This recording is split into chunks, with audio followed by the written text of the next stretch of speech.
this is bad. Trump just slashed our fuel economy goals basically completely. So we had a goal for fuel efficiency for cars to be 50.4 miles per gallon by 2031. Trump just decided through the NHTSA that that should now be 34.5 miles per gallon instead. Trump is selling this to Americans by telling them it will save them money by making cars cheaper by about $1,000 per car on average. How they arrived at that number, they didn't say. They said that over the next 5 years, this will save Americans $109 billion. How they arrived at that total, they did not specify or share their calculations.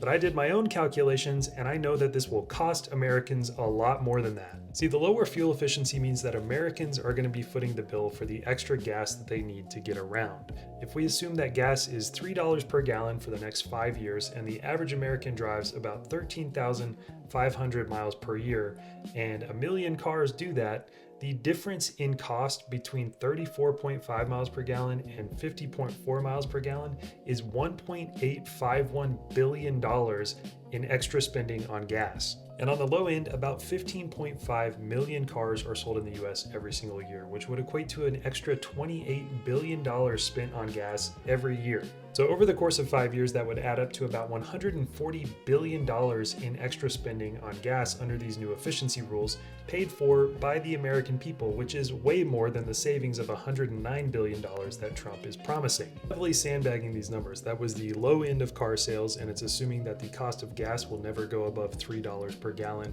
on average, and it's also assuming that Trump's number is legit, which we have no way of knowing and probably won't hold true. The trend right now is that cars are getting more expensive all the time, regardless if they're efficient or not, and manufacturers are cutting away the cheapest trims and the most accessible cars and replacing them with more expensive trims and features that people don't really need as these like crazy multi-$1,000 upsells. So one way to think about it is that instead of spending an extra $1,000 on your car, you're going to be spending an extra $1,200 on gasoline, which is going to go directly to oil companies.